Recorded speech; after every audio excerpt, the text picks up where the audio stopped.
जय श्री राम बच्चों। जय श्री राम। जैसा कि मैंने आप लोगों को कहा था कि संडे को एक वीडियो अपलोड करूंगा जिसमें हम लोग सिर्फ न्यूमेरिकल डिस्कस करेंगे, सिर्फ वहां तक के टॉपिक के जो टॉपिक हमने क्लास में डिस्कस किए हैं। फॉर एग्जांपल हमने अभी तक फिजिक्स में क्या क्या, वैसे तो बहुत सारे टॉपिक कवर करे हैं, बट जैसे quantization of charge, Coulomb's law और सुपरपोजिशन प्रिंसिपल, यहां तक के हमने ऐसे टॉपिक पढ़ लिए कि उस पर न्यूमेरिकल आते हैं। तो वो आज हम डिस्कस करने वाले हैं। फिर मंडे से हमारा चैप्टर आगे कंटिन्यू होगा और फिर नेक्स्ट संडे वो नेक्स्ट वीडियो अपलोड कर देंगे, ठीक है ना। मेरा मानना ये है कि साथ के साथ न्यूमेरिकल करेंगे तो ज्यादा अच्छा है। पूरा चैप्टर एंड करके फिर न्यूमेरिकल करने का कोई फायदा नहीं है, इकट्ठे कोई नहीं कर पाता, समझ में भी नहीं आते। साथ के साथ करो, ठीक है।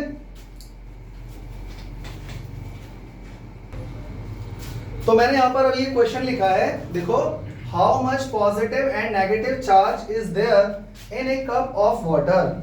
यानी एक कप ऑफ वाटर में टोटल कितना पॉजिटिव चार्ज होगा और टोटल कितना नेगेटिव चार्ज होगा, ये सवाल पूछा है। अब बच्चा ये सवाल देख के सोचता है कि जब हमको कोई न्यूमेरिक डाटा गिवन है ही नहीं तो मैं कैसे निकालूं टोटल पॉजिटिव और नेगेटिव चार्ज। तो बच्चों मैं तुम्हें बता देता हूं, cup of water, generally cup of water जो है 250 ग्राम्स का होता है या 250 ml का होता है, समझ गए ना।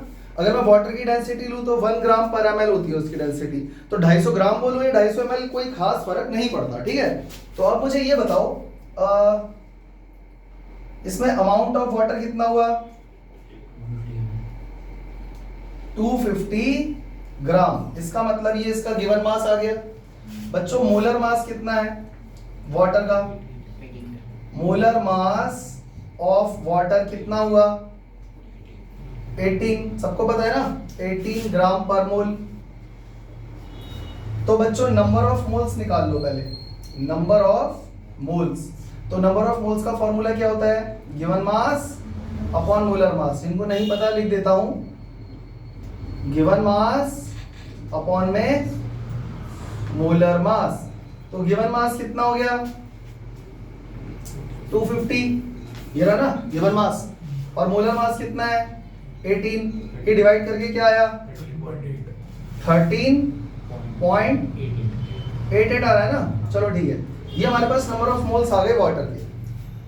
अब बच्चों मुझे ये बताओ 1 मोल में कितने पार्टिकल्स, कितनी एंटाइटीज होती हैं, एवोगैड्रो नंबर जितनी। तो 2 मोल में कितनी होंगी 2 टाइम्स ऑफ एवोगैड्रो नंबर, 3 मोल में 3 टाइम्स, इतने मोल में this multiply by Avogadro number. इतनी बात समझ में आ गई क्या। इससे हमारे पास वाटर के सारे मॉलिक्यूल आ जाएंगे, हाँ। यानी कि अब मैं निकाल सकता हूं total number of molecules in cup of water, या 250 ग्राम वाटर भी लिख सकता हूं। तो एक कप ऑफ वाटर में टोटल मॉलिक्यूल कितने हैं 6.022 इंटू 10⁻23 मल्टीप्लाई बाय 13.88। अब बताओ कितना आया 83 इंटू 10⁻23, ठीक है। बच्चों एक काम करते हैं, डेसिमल को एक प्लेस और इधर ले आते हैं, 8.35 हो जाएगा और 10 पावर कितनी हो जाएगी 24। मेरी बात समझ में आ गई। तो ये स्टैंडर्ड फॉर्म है ना, इसलिए ऐसे लिख रहा हूं। ये क्या है, इतने H2O के मॉलिक्यूल्स हैं उसके अंदर, एक कप ऑफ वाटर के अंदर इतने मॉलिक्यूल हैं। पर क्या ये हमारा क्वेश्चन है, हमारा क्वेश्चन है कि हमें सिर्फ पॉजिटिव और नेगेटिव चार्ज बताओ। इतनी बात समझ में आ गई। बच्चों मुझे ये बताओ, एक मॉलिक्यूल में 2 तो हाइड्रोजन के एटम होंगे, एक ऑक्सीजन का एटम होगा, बोलो हाँ सही है। एक ऑक्सीजन के एटम में टोटल पॉजिटिव, मतलब इन दोनों को अगर मैं मिला के देखूं तो पॉजिटिव चार्ज कितना हुआ और नेगेटिव चार्ज कितना हुआ, इलेक्ट्रॉन कितने हुए, इसका एटॉमिक नंबर है 8, तो इलेक्ट्रॉन भी कितने हुए 8, और 2 हाइड्रोजन है तो 2 इलेक्ट्रॉन यहां से आ गए हमारे पास, तो 8 + 2 कितना हो गया 10 इलेक्ट्रॉन। तो बच्चों पॉजिटिव चार्ज भी 10 ही होगा, 10 प्रोटॉन होंगे। इतनी बात समझ में आ गई। अगर एक मॉलिक्यूल में इतना पॉजिटिव और इतना नेगेटिव जो कि बराबर है अगर है, तो इतने मॉलिक्यूल में कितने होंगे, तो हम सीधा इससे मल्टीप्लाई कर देंगे, नहीं समझे। तो total positive charge is equal to total negative charge is equal to, इतने मॉलिक्यूल है 8.358 इंटू 10⁻²4, और हर मॉलिक्यूल में इतना इलेक्ट्रॉन है, यानी 10 टाइम्स ऑफ इलेक्ट्रॉन। इलेक्ट्रॉन पे चार्ज कितना होता है 1.6 इंटू 10⁻−19, सही है, कूलम्स। अब बच्चों इसको सॉल्व करो, 1.6 का मल्टीप्लाई इससे करना है, और 10 पावर में लिख देता हूं 25 माइनस 19 यानी +6। इन दोनों को मल्टीप्लाई करके क्या आ रहा है, अच्छा आपने 10 को छोड़ दो, 10 को मैंने 25 बना दिया इसके साथ मिला के, और 25 में से 19 माइनस करोगे तो 6 बचेगा। कितना आया 13.37। डेसिमल को अगेन एक काम करते हैं, इधर ले आते हैं, तो 1.33 हो जाएगा इंटू 10 पावर हो जाएगा 7 कूलम।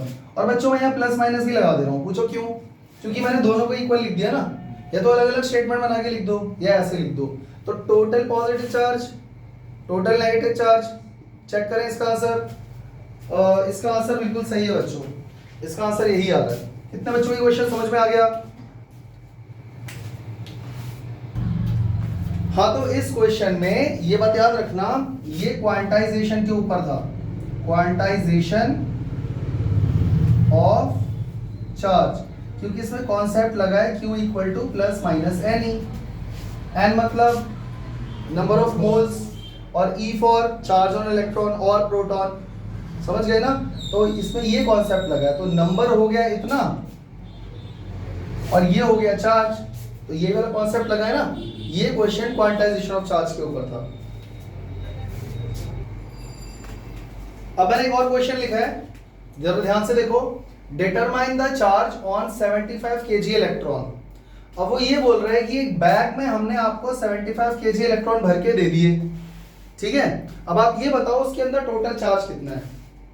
75 किलो इलेक्ट्रॉन, एक इलेक्ट्रॉन पे चार्ज होता है 75 किलो इलेक्ट्रॉन पे कितना होगा। तो पहले मुझे ये बताओ, मास ऑफ वन इलेक्ट्रॉन कितना होता है 9.1 इंटू 10 पावर माइनस 31 kg, ठीक है। और मुझे साथ में ये भी बताओ, क्या ये दोनों मास इक्वल हो सकते हैं? वो 75 किलो है, ये एक इलेक्ट्रॉन का मास है, कभी इक्वल होंगे नहीं। तो क्या मैं ये लिख सकता हूं, mass of one electron is equal to 75 kg? सही है गलत है? गलत है।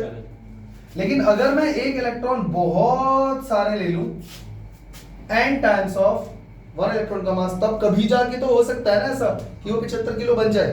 तो यहां से हम n की वैल्यू निकाल लेंगे 75 kg divided by mass of one electron. तो नंबर ऑफ इलेक्ट्रॉन, ये हमारा क्या हो जाएगा बच्चों, नंबर ऑफ इलेक्ट्रॉन कितने आ गए हमारे पास, 75 divided by 9.1 into 10 power minus 31। kg से kg कट जाएगा, ठीक है, क्योंकि दोनों यूनिट मैंने kg ली है। अब बच्चों देखो 10 पावर ऊपर आएगा तो ये तो हो जाएगा 10 पावर प्लस का 31। 75 को अगर मैं 9.1 से डिवाइड करूं तो क्या आता है, 75 को 8.24 कितना आया 8.24 इंटू 10 पावर 31, यानी 75 किलो इलेक्ट्रॉन में इतने इलेक्ट्रॉन है। ये सिर्फ नंबर ऑफ इलेक्ट्रॉन आ गया हमारे पास। तो बच्चों अब प्रिंसिपल ऑफ क्वांटाइजेशन लगा दो। क्वांटाइजेशन क्या बोलता है कि जब भी आपको टोटल चार्ज निकालना है Q that will be equal to plus minus NE। तो अभी हम यहाँ पर माइनस NE लेंगे, पूछो क्यों, क्योंकि इलेक्ट्रॉन है।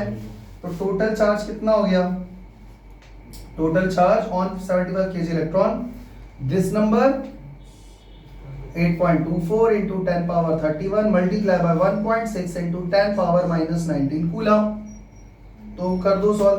देखो 10 पावर तो मैं सॉल्व कर रहा हूँ, इसको इससे जरा मल्टीप्लाई करके बताओ क्या आ रहा है, 13.18 ओके इंटू 10 पावर 31 में से 19 घटा दो, कितना हो गया 12 सही है ना बच्चों। डेसिमल को अगर मैं एक प्लेस इधर लाता हूं तो ये 1.318 हो जाएगा और ये हो जाएगा 30। कितने बच्चों को बात समझ में आ गई? जरा आंसर चेक करते हैं इसका। इसका आंसर आ रहा है 1.33 इंटू 10 पावर 13 और माइनस भी लगेगा क्योंकि इलेक्ट्रॉन का चार्ज पूछा हुआ है ना, तो मैंने पहले बोला था यहाँ माइनस लगेगा, तो लास्ट में यहाँ पर माइनस लगा देना।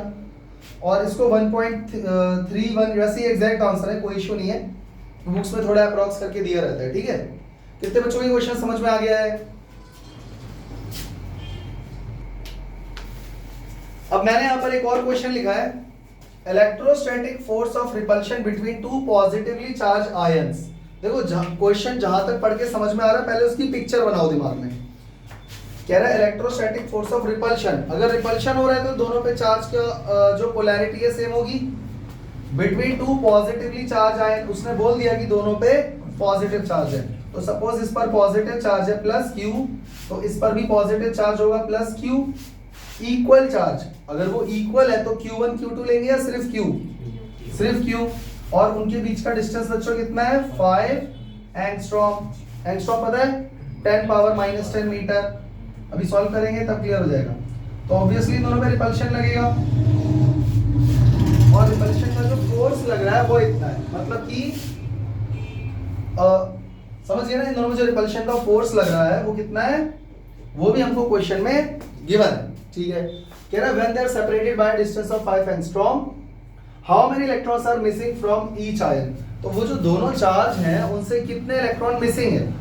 पक्का मिसिंग तो होंगे, तभी तो उन पर पॉजिटिव चार्ज है। पॉजिटिव चार्ज किसी पर तभी तो आएगा जब उससे इलेक्ट्रॉन मिस होंगे। इतनी बात समझ में आ गई? तो बच्चों पहले मुझे ये बताओ, अगर ये फोर्स दिया हुआ है तो मैं फॉर्मूले किसके लगाऊंगा? फोर्स का ही तो लगाऊंगा। तो सबसे पहले मैं यहाँ पे लगा रहा हूँ कूलम्ब्स लॉ,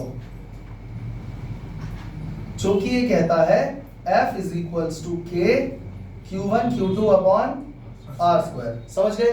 और गिवन डाटा यहाँ लिख देता हूँ बच्चों। जो R है वो कितना है? 5 इंटू 10 पावर -10 मीटर। फोर्स कितना है? 3.7 इंटू 10 पावर माइनस, चेक कर लेना, -9 ही है ना क्वेश्चन में, -9 मीटर है। When they are separated by distance of this, हाँ बस ठीक है। तो बच्चों ये दोनों वैल्यू यहाँ पे डाल देते हैं, बताओ। और हाँ, K की वैल्यू क्या लोगे? 9 into 10 की पावर 9 9 इंटू 10 पावर 9 या कुछ और? 9 into 10 उसने एयर या वैक्यूम तो कुछ बोला नहीं है, तो जब नहीं बोला तो अच्छी बात है, हम इसको 9 इंटू 10 पावर 9 लेंगे। फोर्स की value 3.7 into 10 power -9 is equal to 9 into 10 power 9। देखो बच्चों Q1 Q2 दोनों सेम ही है, तो मैं सीधा लिख दूं Q इंटू Q, मैं सीधा लिख दूं Q² divided by R²। R की वैल्यू कितनी है? 5 into 5 into 10 power -10 into 10 power -10। बच्चों समझ में आ रहा है ऐसे क्यों लिखा? फॉर्मूला R² है, तो होल स्क्वायर करने से अच्छा है मैंने ऐसे लिख दिया, कोई इशू तो नहीं है। अब मुझे ये Q फाइंड करना है, तो ऑब्वियस सी बात है Q को मैं यहीं रहने दूंगा, बाकी सब उधर ले जाऊंगा, सही है। तो ये हो गया हमारा 3.7 into 10 power -9, 9 into 10 power 9 into Q² divided by 25 into 10 power -20, सही है। अब Q² को यहीं रहने दो, ये पूरा डिनोमिनेटर इधर जाके मल्टीप्लाई हो जाएगा, तो क्या हो जाएगा? 3.7 into 10 power -9 multiply by 25 into 10 power -20, और ये जो इसके साथ मल्टीप्लाई में ये इसके डिनोमिनेटर में आ जाएगा, तो इस पूरे के नीचे क्या आ गया? 9 इंटू 10 पावर 9। क्लियर हो गया? अब इसको सॉल्व करते हैं। 3.7 इंटू 25 कितना होगा?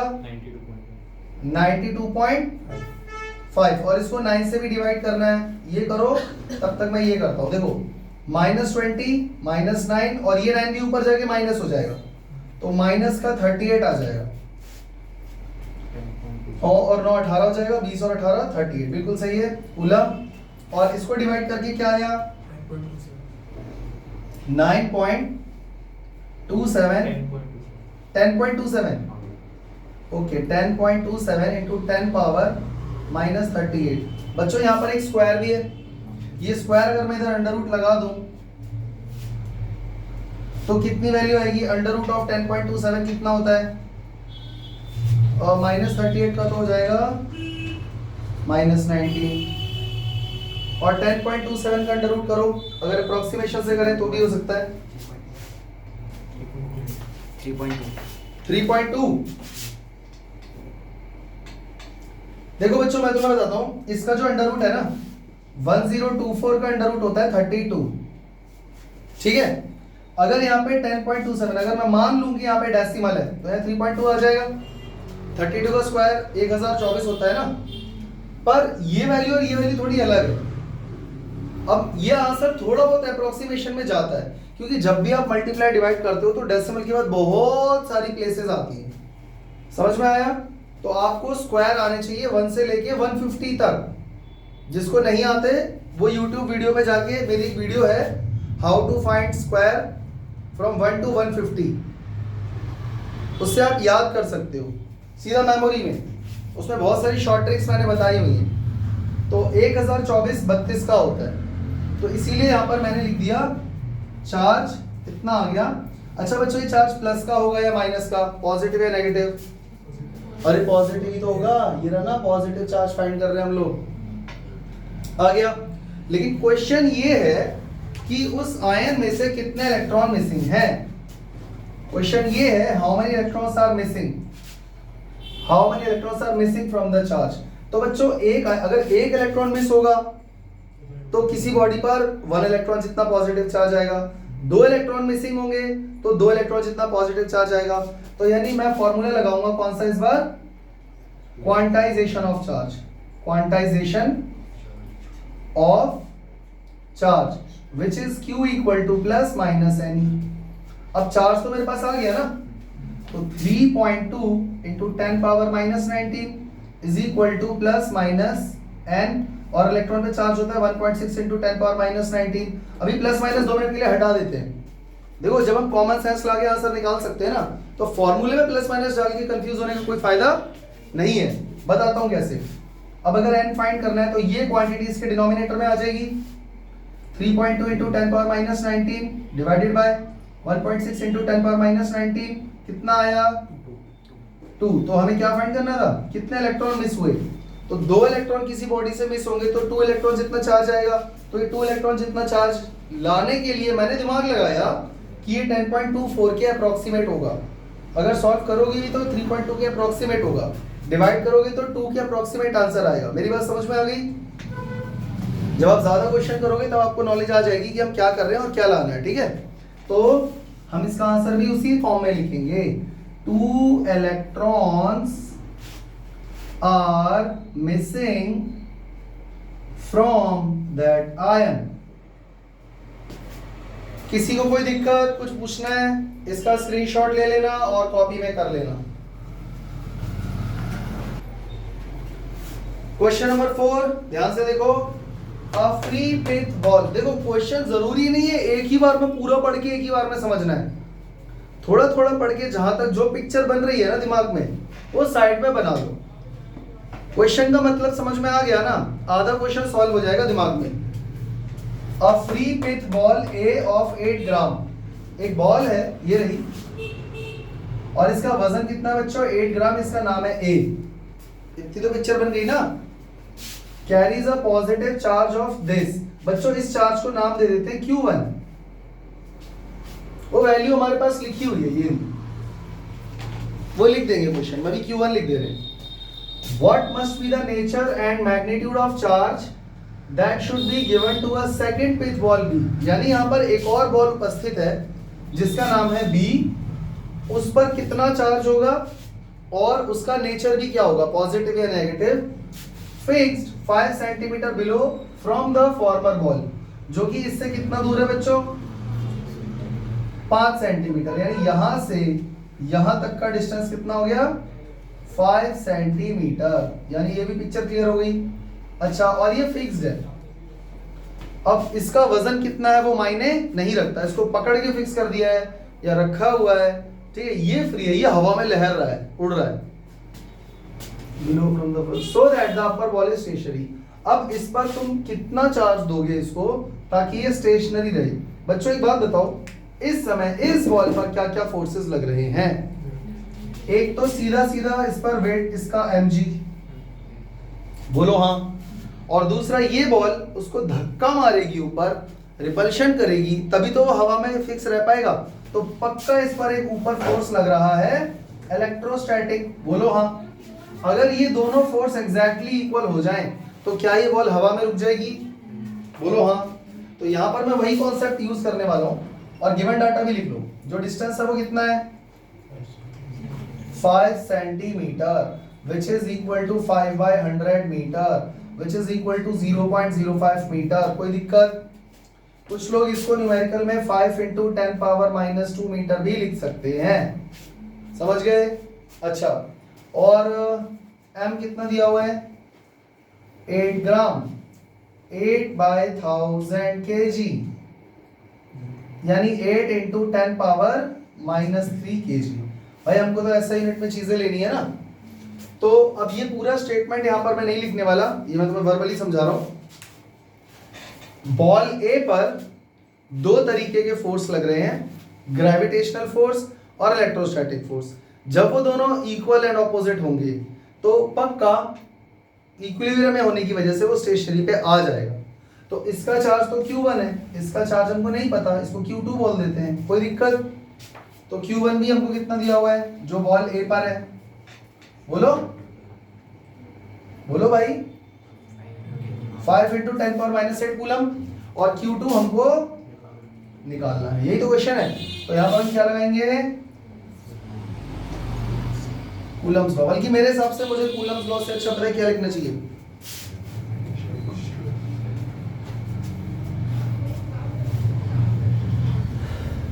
Gravitational force should be, must be equal to electrostatic force। ये हो जाएगा mg और ये हो जाएगा k q1 q2 upon r square. सही है गलत? सबकी वैल्यू पुट कर दो। m की वैल्यू हो गई 8 into 10 पावर माइनस 3, g की वैल्यू 9.8। अच्छा, क्वेश्चन में g की वैल्यू जब बोलेगा ना कि 10 लेनी है तभी 10 लेना, अगर वो नहीं बोलता है तो 9.8 ही लेना है तुम लोगों को, ठीक है? तो k की value 9 into 10 power 9, q1 5 into 10 power minus 8, q2 मालूम नहीं, अपॉन में r स्क्वायर, और देखो 5 into 5 into 10 power minus 2, 10 power minus 2। अरे r का स्क्वायर है ना, तो इस वैल्यू को या तो स्क्वायर करो बाद में ओपन करो, या मुझे ऐसे लिखने की आदत है, कोई दिक्कत तो नहीं है। अब हमें फाइंड करना है Q2। तो इधर देखो क्या हो जाएगा, 8 8 जा 64, 8 9 जा 72, 72 प्लस 6 कितना हो गया? 78। तो डेसिमल यहाँ पर आ जाएगा इंटू 10 पावर माइनस 3, ठीक है? थोड़ा थोड़ा सबको कर लो सिंप्लीफाई। 5 से 5 गया, अब यहाँ पर बचा 9 और नीचे बचा 5, तो ये हो गया 9/5 इंटू 10 पावर, देखो -2 मिला के +4 हो जाएगा, सॉरी -4 हो जाएगा, ऊपर आके +4 हो जाएगा, तो +4 और +9 कितना हो गया? 13 13 - 8 कितना हो गया? 5। भाई कोई दिक्कत है तो बताओ। देखो -2 मिला के -4, ऊपर आके +4 हो गया, वो +4 इसके साथ मिलके 13 हो जाएगा, 13 - 8 पक्का ना? चलो, और साथ में Q2, ये Q2 भी तो है। अब मुझे Q2 को अगर फाइंड करना है तो ये सारा उधर जाएगा, तो Q2 की वैल्यू कितनी आ गई? बोलो 78.4 इंटू 10 पावर माइनस 3 इंटू में 5 अपॉन में ये 9 इंटू 10 पावर 5। इसके बाद मैं यहाँ पे सॉल्व कर रहा हूँ, इन दोनों को मल्टीप्लाई करो, 5 को और इसको, और जो भी आएगा उसको 9 से डिवाइड करना है। 43.5। पहले इसको 5 से मल्टीप्लाई कर दिया और 9 से डिवाइड कर दिया, क्या आया? 43.55 इंटू 10 पावर, बच्चों देखो ये ऊपर आएगा तो माइनस का ही हो जाएगा, 5 भी, 5 और 3 मिला के कितना हो गया? -8। और स्टैंडर्ड फॉर्म के लिए डेसिमल को इधर ले आएंगे तो 4.35 इंटू 10 पावर -7 रह जाएगा, क्योंकि डेसिमल इधर आया है, पॉजिटिव में पावर बढ़ेगी। कूलम चेक करो आंसर सही है कि गलत है? सही है। तो लास्ट में जो आंसर लिखोगे तो उसी फॉर्म में लिखोगे जो पूछा है, what is the nature and magnitude.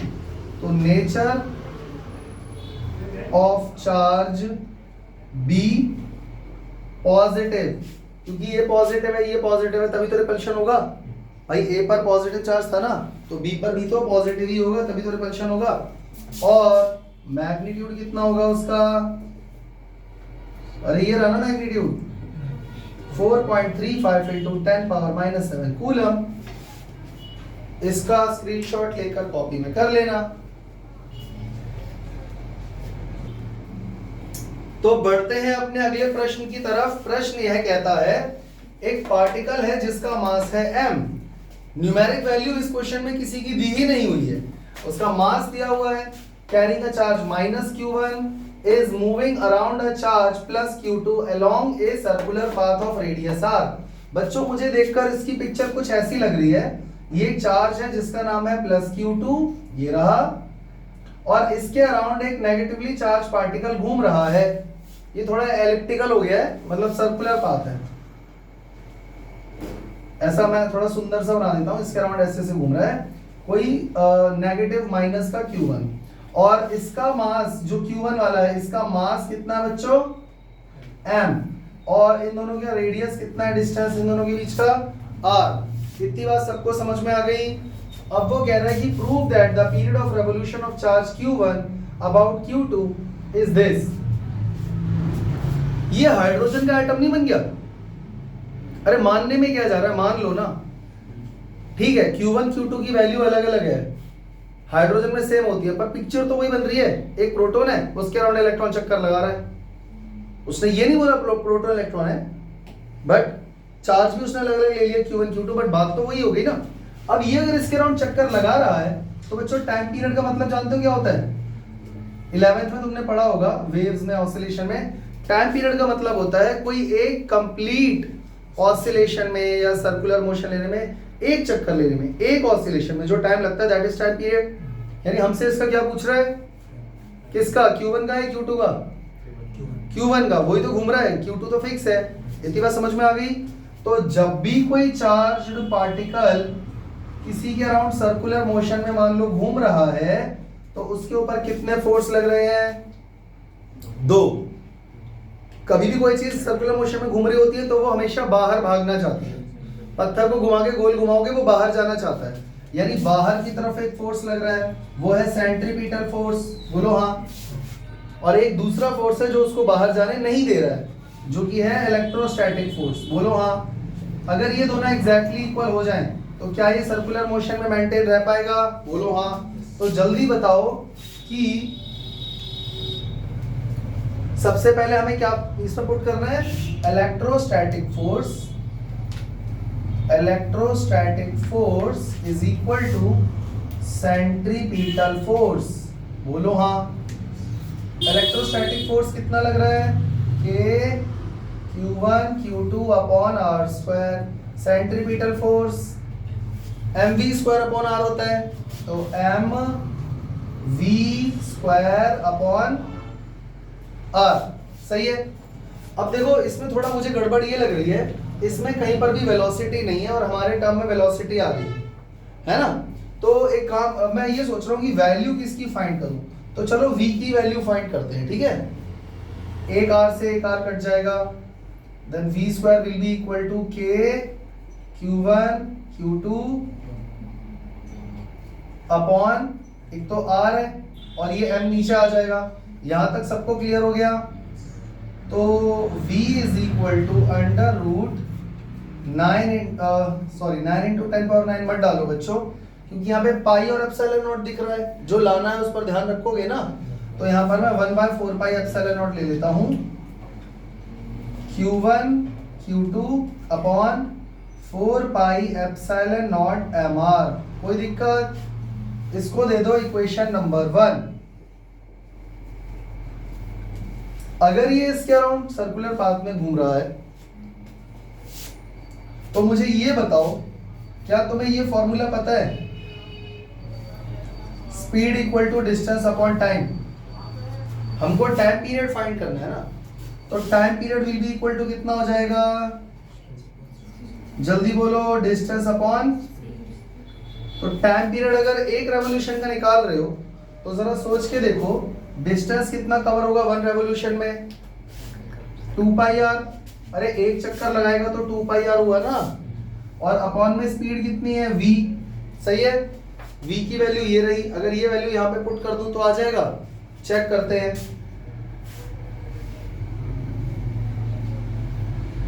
अब मुझे लगता है इसको मिटा देना चाहिए, इसको इरेज कर दूं। समझ में आ गया? देख लो भाई एक बारी।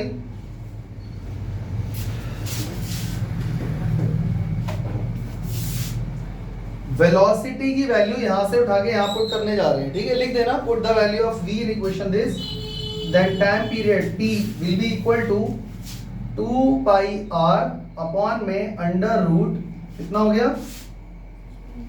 q1 q2 upon 4 pi epsilon nought mr। सही है गलत है? बच्चों फ्रैक्शन के अपॉन में फ्रैक्शन होता है तो वो घूम के ऊपर चला जाता है, मालूम होगा। तो t हो जाएगा अंडर रूट, एक second, t is equal to 2 pi r और ये हो जाएगा 4 pi epsilon nought mr upon q1 q2। कुछ आया? नहीं आया ना? हाँ तो हो जाएगा। ये वाला टर्म भी रूट के अंदर भेज दो तो जरा चेक करो कितना हो जाएगा। जब ये 2 अंदर जाएगा तो 4 बन जाएगा, और अंदर पहले से एक 4 है, 4 4 जा। ये पाई अंदर जाएगा तो पाई स्क्वायर हो जाएगा, अंदर एक पाई पहले से है, पाई क्यूब आ गया। एप्सिलॉन नॉट पहले से ही अंदर है, m ये रहा, r अंदर जाएगा तो r स्क्वायर, और एक r पहले से है r क्यूब अपॉन में q1 q2। अभी आ गया कि नहीं? क्या हमको यही लाना था? तो लिख दो यहाँ पे बड़ा बड़ा हैंस प्रूव। समझ गए? इसकी पिक्चर ले लेना और कॉपी में लिख लेना। चलते हैं अगले क्वेश्चन की तरफ। एक और क्वेश्चन मैंने यहाँ पर लिख दिया है बच्चों, अच्छा क्वेश्चन है। An infinite number of charges each equal to 4 microcoulomb. इस बार ये क्वेश्चन इनफाइनाइट सीरीज का है। इनफाइनाइट चार्जेस हैं और वो सबकी वैल्यू चार्जेस की सेम है, मतलब जितने भी चार्जेस रखे हैं ना उन सबकी वैल्यू है 4 माइक्रोकूलम, ठीक है? और कह रहा है कि are placed along x axis, वो सभी कहां पर रखे हुए हैं? एक्स एक्सिस पर। अब वो कैसे व्यवस्थित है उसके लिए लिखा है at x equal to 1 metre, 2 metre, 4 metre, 8 metre, 16 metre, double double होता जा रहा है। समझ में आ गया? चलो इसकी पिक्चर बनाते हैं। ये ओरिजिन मान लेते हैं, तो x equal to 0, x equal to 1, 2, 3, 4, 5, 6, 7, 8, 9, 10 ऐसे चलता जा रहा है, ठीक है? तो यहाँ पर एक चार्ज रखा हुआ है, फिर x इक्वल टू 2 पे रखा हुआ है, 1 का डबल 2, फिर 2 के बाद कहाँ पे रखा हुआ है? 4 पे एक चार्ज रखा हुआ है, 4 का डबल 8, 5, 6, 7, 8, फिर यहाँ पे रखा हुआ है, और ऐसे करते करते न जाने कितने चार्ज यहाँ पर रखे हुए हैं इन्फिनिटी तक। ये मीटर में, और सबकी वैल्यू है 4 माइक्रोकूलम। इतना समझ में आ गया? इसके बाद सवाल ये है, find total force on charge of 1 coulomb placed at origin. Origin पर भी एक चार्ज रखा हुआ है जिसकी वैल्यू है 1 कूलम। 1 कूलम है या माइक्रोकूलम है? चेक कर लेना एक बार। कूलम है ना? तो ऑरिजिन पे जो चार्ज रखा है वो 1 कूलम का है। उसके ऊपर टोटल फोर्स कितना लग रहा है बाकी सभी चार्जेस की वजह से, ये फाइंड करना है। बात समझ में आ गई? क्वेश्चन समझ में आ गया? बच्चों अब मुझे ये बताओ, कूलम्स लॉ अगर मैं यहाँ लगाता हूं तो कूलम्स लॉ तो सिर्फ 2 चार्जेस के बीच का फोर्स बताएगा, या तो बहुत सारे हैं। तो यहाँ पे कौन सा वाला मेथड लगेगा? यहाँ पर लगेगा प्रिंसिपल ऑफ सुपरपोजिशन। कुछ याद आया? मैंने तुम लोगों को बताया था कि अगर मान लो बहुत सारे चार्जेस आपस में इंटरैक्ट करते हैं तो किसी एक चार्ज के ऊपर बाकी सभी चार्जेस की वजह से जो टोटल फोर्स होता है वो किसके इक्वल होता है? Vector sum of all the forces due to other charges on the given charge taken one at a time. याद आएगी? भूल गए? तो बच्चों मुझे ये बताओ, ये वाला जो पहला वाला चार्ज है, ये इस पर कितना फोर्स लगाएगा? उसको नाम दे देते हैं F1, उसको नाम दे देते हैं F1। बोलो कितना हो गया, बोलो जल्दी। K into 1 coulomb into 4 into 10⁻⁻6 coulomb divided by 1 का स्क्वायर। सही है। अच्छा F2, अब कुछ बच्चों को लग रहा होगा सर वहां तो वेक्टर सम होगा, आप यहाँ पे वेक्टर सम क्यों नहीं ले रहे हो, है ना? अभी जब हम करेंगे तो पता चलेगा कि मैं क्या करने वाला हूँ। मैंने तुमसे ये भी कहा था, पहले दिन से बोल रहा हूँ कि डायरेक्शन हम लोग अपने बुद्धि से, सूझबूझ से, आंखों के इस्तेमाल से भी निकाल सकते हैं, देख कर कि फोर्स किधर लग रहा है, तो वो हम बाद में देख लेंगे, ठीक है? पहले मैग्नीट्यूड निकालो।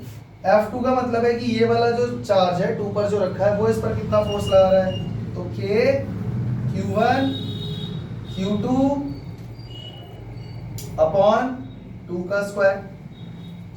ऐसे ही F3 कितना हो गया, K Q1 Q2 Q3 मतलब ये वाला जो 4 पे रखा हुआ है अपॉन 4 का स्क्वायर हो गया। ऐसे ही चलता रहेगा बच्चों, बोलो हाँ, कहां तक? n तक। K 1 4 इंटू 10⁻⁻6 कितना हो जाएगा? सही है गलत है? अब मुझे ये बताओ मेथड यहां पर कौन सा लगेगा? प्रिंसिपल ऑफ सुपरपोजिशन, जिसमें हम क्या करेंगे, इन सभी इक्वेशंस को 1 2 3 डॉट डॉट सबको ऐड कर देंगे, तो टोटल फोर्स उसने हमसे पूछा था, इसको F नेट भी लिख सकते हो। उसका मैग्नीट्यूड निकाल रहा हूं मैं खाली क्या निकाल रहा हूं? मैग्नीट्यूड। कितना हो जाएगा? F1 plus F2 plus F3 plus dot dot dot dot plus Fn। सही है गलत है? तो F नेट कितना हो गया? सबकी वैल्यू पुट करो, बोलो। K 1 तो मल्टीप्लाई करेंगे तो 4 1 4 ही रहेगा, 4 into 10⁻⁻6 upon 1 square plus K 4 into 10⁻⁻6 2 square plus K 4 into 10⁻⁻6 upon plus dot dot dot dot dot K 4 into 10⁻⁻6 upon, यहां तक क्लियर? तो F नेट कितना हो गया? अच्छा एक और बात सुन लो, वैसे वेक्टर सम ही करना होता है, जनरली वेक्टर सम ही करना होता है, और वेक्टर सम का फॉर्मूला होता है under root F1 square plus F2 square plus 2F1 F2 cos theta, और दो फोर्सेस का वेक्टर निकलेगा एक बार में, फिर ऐसे करते करते बार बार सभी फोर्सेस के बीच में निकालना पड़ता है। उस टाइप की क्वेश्चन भी हम करेंगे, पर यहां पर पता है मैं ऐसा क्यों कर रहा हूं, मैं सबको एल्जेब्रिकली क्यों जोड़ रहा हूं? क्योंकि दिमाग में ये बात तुम्हें रखनी है, देखो ये एक पॉजिटिव चार्ज है और ये सारे क्या है? पॉजिटिव। तो पहला वाला चार्ज इस पर क्या लगाएगा? रिपल्शन, उधर ही तो लगा रहा है। दूसरा वाला चार्ज भी, तीसरा वाला, चौथा वाला, ये सारे मिलकर इसको धक्का मार रहे हैं, तो क्यों ना सबका मैग्नीट्यूड सीधा सीधा जोड़ के, और डायरेक्शन वाला मैं कॉन्सेप्ट लगा ही नहीं रहा, और मैंने दिमाग लगाकर लास्ट में लिख दूंगा कि ये सभी इस पर फोर्स लगा रहे हैं नेगेटिव एक्स एक्सिस में। मेरी बात समझ में आई? वरना यहाँ पर ये जो हम कर रहे हैं ना, ये किसी और क्वेश्चन में मत कर देना, दिमाग लगा के करना है क्वेश्चन, समझ गए ना? तो चलो देखो इन सब में कॉमन क्या है, जल्दी बोलो। के 4 इंटू 10⁻⁻6 क्या बचा? 1/1 1/4 1/16 1/64 dot dot dot plus 1/n square. ठीक है बच्चों, ये एपी बन रही है जीपी, एपी है जीपी है, जीपी है ना, और जीपी में एन टर्म्स के सम का फॉर्मूला कौन बताएगा? जीपी में एन टर्म्स के सम का फॉर्मूला मैथ्स है ना तुम लोगों के पास, बताओ। ए पक्का सोच लो, और भी बच्चों में मैथ्स है, ये फॉर्मूला नहीं था, क्या था? की पावर n हाँ और डिवाइड में 1 माइनस। क्या यार, तुम लोगों ने 11th क्लास में फॉर्मूला पढ़ा है ना सम ऑफ जीपी का। सम का फॉर्मूला क्या होता है? A r power n minus one upon r minus one, था ना? और एक और था सम का formula a one minus r power n upon one minus r. ये भाई देखो फिजिक्स में मैथ्स तो आती है, तुम बच नहीं सकते उससे, समझ गए ना? तो ये दोनों सम ऑफ एन टर्म्स का फॉर्मूला है जीपी का। ये फॉर्मूला तब लगाना है जब r ग्रेटर देन 1 होगा, और नीचे वाला फॉर्मूला तब लगाना है जब r लेस देन 1 होगा, तभी तो 1 माइनस r है, समझ गए? तो ये फॉर्मूला मुझे किसने बताया? तो ये तो है ही नहीं फॉर्मूला सम का। अब मेरी बात सुनो, ये जो फॉर्मूले दो मैंने यहां पर लिखे हैं ना, ये फॉर्मूला सही भी है, पर ये एन टर्म्स के लिए। किसके लिए? एन टर्म्स, इनफाइनाइट सीरीज के लिए नहीं है। एन का मतलब होता है कहीं ना कहीं वो रुक रहा है, लेकिन अगर इनफाइनाइट सीरीज आ गई, इनफाइनाइट का मतलब होता है कभी रुकेगा ही नहीं, तब आपको सम का फॉर्मूला जीपी का ये लगाना है। याद रहेगा? लगा दूं? चलो बोलो, 9 into 10 power 9 into 4 into 10 power minus 6। इसमें फर्स्ट टर्म कौन है? 1। तो a यानी 1 अपॉन 1 माइनस r। बच्चों r जानते हो क्या होता है? a2 upon a1। a2 कितना है? 1/4। और a1 कितना है? 1 अपॉन 1। तो कितना आया? 1/4। तो 1 माइनस 1/4 आ जाएगा। सबको समझ में आ रहा है? अब जरा सॉल्व करके बताओ कितना हुआ। 9 4 36 इंटू 10 पावर 3 इंटू 1 अपॉन, देखो 1 में से 1/4 माइनस करोगे तो क्या आएगा? 3/4। और इसका रेसिप्रोकल कर दोगे तो ये कितना हो जाएगा? 4/3। मतलब मैं इसको सीधा लिख दे रहा हूँ 4/3। आप इसको सॉल्व कर लेना, 4/3 आ जाएगा, ठीक है? 3 से इसको काटोगे कितना आएगा? 12। 12 4 48। तो 48 इंटू 10 पावर 3 न्यूटन। क्या मैं इसको लिख सकता हूँ? F net is equal to 4.8 into 10 power 4 Newton. और डायरेक्शन लिखोगे along नेगेटिव x एक्सिस। समझ गए? चेक करो इसका आंसर, सही है? हाँ, तो ये क्वेश्चन जब भी इनफाइनाइट सीरीज का आएगा तो प्रिंसिपल ऑफ सुपरपोजिशन लगा के ऐसे करना है, ठीक है?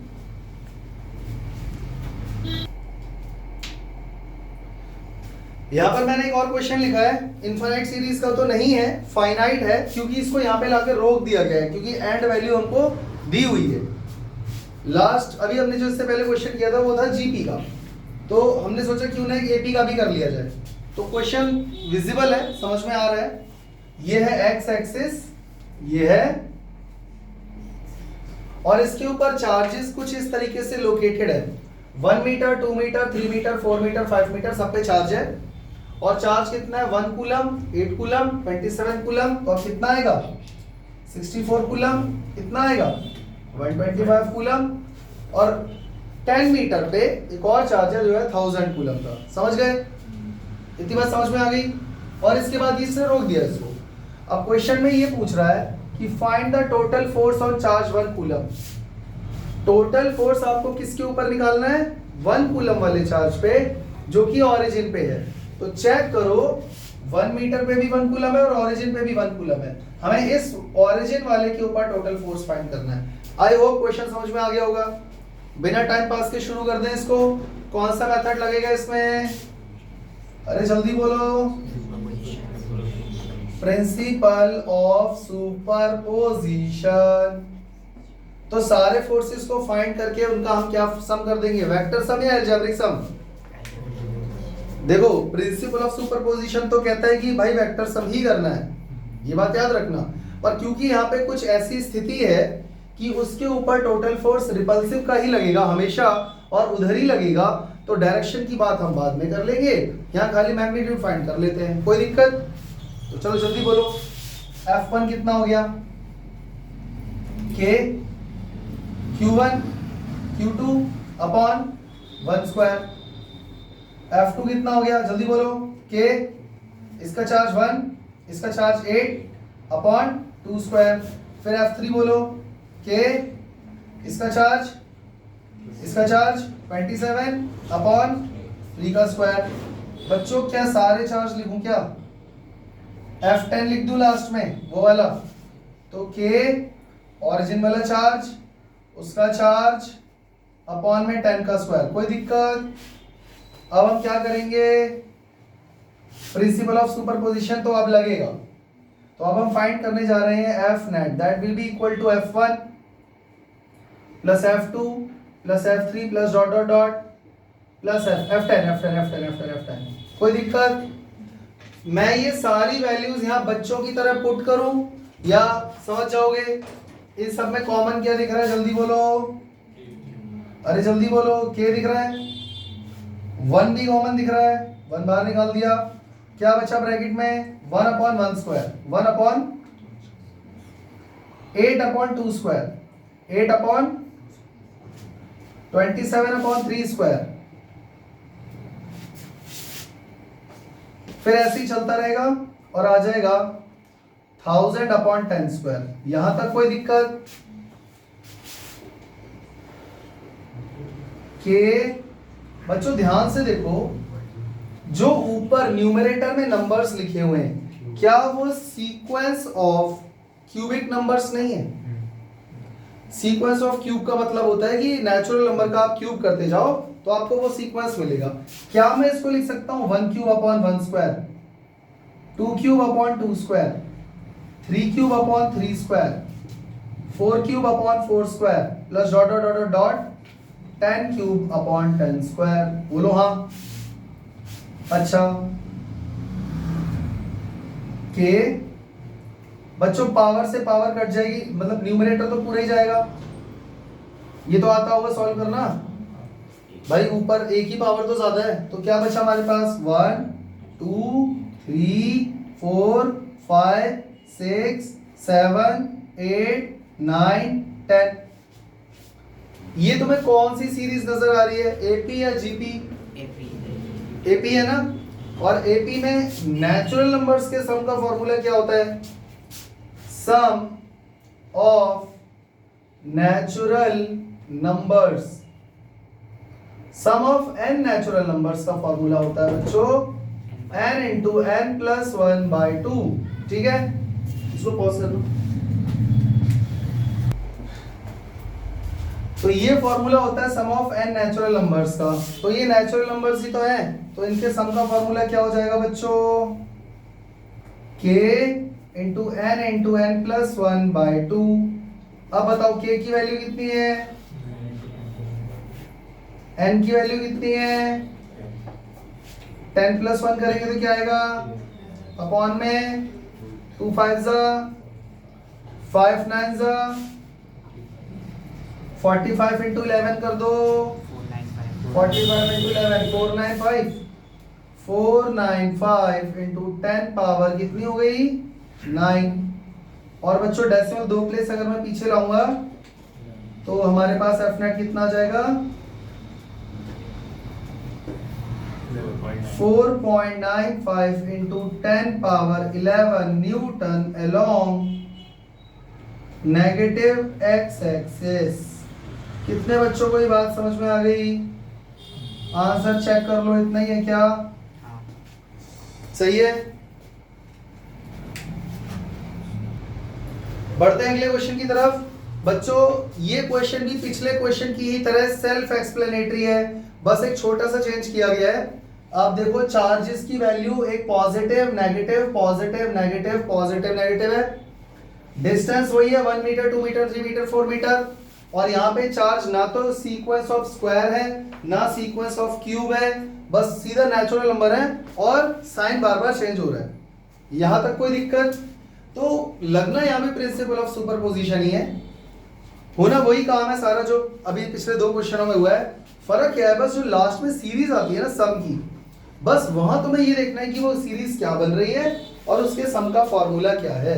अगर इतनी बात तुम्हें याद रही तो इस टाइप के क्वेश्चन आराम से हो जाते हैं। कोई दिक्कत? चलो फटाफट शुरू करते हैं। बताओ F1 क्या हो जाएगा? F1 is the force on this charge due to charge located at 1 meter. ठीक है, क्वेश्चन तो समझ में आ गया ना. Total force on charge 1 coulomb located at origin due to all these charges present on the x axis. तो बच्चों F1 कितना हो गया, जल्दी बोलो. K 1 coulomb upon 1 square. F2 बोलो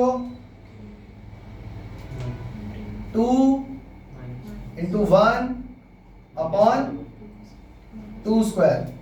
अच्छा बच्चों एक बात और सुनो, यहां पर अब हम चार्ज का साइन कंसिडर पता है क्यों कर रहे हैं, क्योंकि यहां पर जो सीक्वेंस बनेगा ना वो सीक्वेंस तभी बन पाएगा जब आप चार्ज का साइन कंसिडर करोगे. क्या सारे फोर्स इसको रिपल्शन कर रहे हैं? नहीं, नेगेटिव वाले अट्रैक्ट भी तो कर रहे हैं. तो फिर डायरेक्शन कैसे पता लगाओगे? मेरी बात समझ में आई? तो इसीलिए यहाँ पर जो है सीरीज बनाने के लिए और अट्रैक्शन रिपल्शन दोनों के होने की वजह से मैं चार्ज का साइन कंसीडर कर रहा हूँ. यहाँ तक क्लियर हो गया? तो देखो F3 कितना है, ये रहा K इंटू 3 इंटू 1 अपॉन 3 का स्क्वायर. फिर F4 कितना हो जाएगा, माइनस K, क्योंकि -4 है ना यहाँ पे, तो माइनस पहले ही मैंने यहाँ पे लगा दिया, इंटू 1 अपॉन 4 स्क्वायर. और फिर इसी तरीके से चलता रहेगा Fn is equal to K into 1 into n upon n square. कोई दिक्कत? इन सभी को नाम दे देना, मतलब एग्जाम वगैरह में करोगे ना तो ये लिखना पड़ेगा.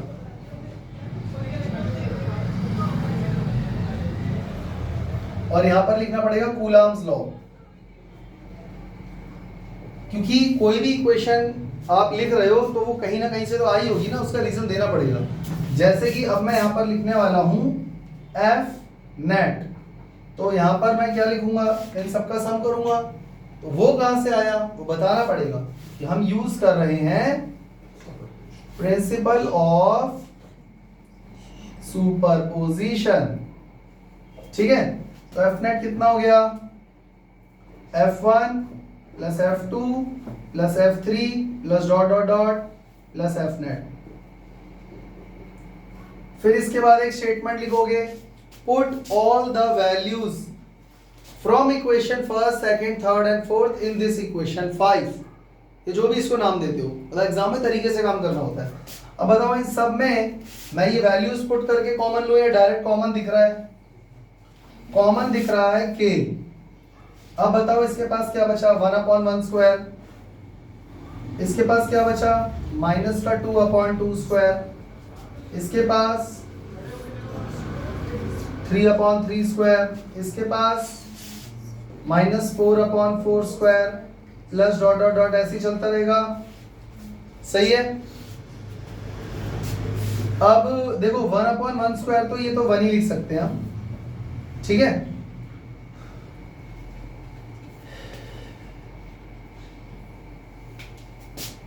अब बताओ ये कौन सी सीरीज बन रही है? क्या ये एपी है? नहीं. क्या ये जीपी है? नहीं. तो ये कौन सी सीरीज है? देखो कहीं प्लस है, फिर माइनस, फिर प्लस, फिर माइनस. तो यहां पर जो सीरीज बन रही है, यहां पर जो सीरीज बन रही है वो बन रही है 1 माइनस, एक सेकेंड, ये क्वेश्चन जरा चेक करना, ये चार्ज ऐसे ही है क्या नेचुरल नंबर के फॉर्म में?